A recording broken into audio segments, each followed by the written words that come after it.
بسم اللہ الرحمن الرحیم۔ السلام علیکم ورحمۃ اللہ۔ امید کرتا ہوں کہ تمام چاہنے والے خیر و عافیت کے ساتھ ہوں گے۔ دعا ہے اللہ آپ سب کو خوش۔ تو پیارے دوستو، ماہ ذو الحجہ کا بابرکت مہینہ شروع ہونے والا ہے، تو ماہ ذو الحجہ کے چاند کو دیکھ کر ضرور یہ عمل کیجیے گا۔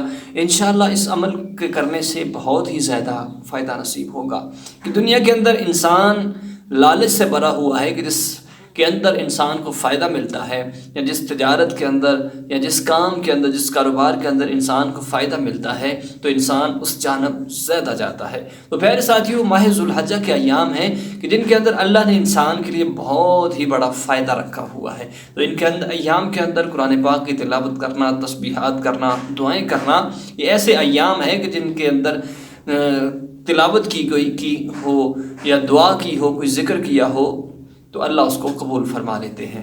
یہ ایام بڑے خوش بخت ہیں، یہ ایام جو ہیں بڑے ہی برکتوں والے ہیں۔ تو ضرور ان ایام کے اندر ایک وظیفہ کیجیے گا اور اپنی زندگی کے اندر خوشحالی حاصل کیجیے گا۔ تو پیارے دوستو، کرنا کیا ہے؟ سب سے پہلے آپ نے چاند کو دیکھ کر 7 مرتبہ سورہ فاتحہ کی تلاوت کرنی ہے، اور اللہ کا ایک نام یا رحیم یا کریم، یا رحیم یا کریم، اس کو 313 دفعہ پہلے 10 دن آپ نے ضرور پڑھنا ہے۔ انشاءاللہ بہت ساری برکات نصیب ہوں گی۔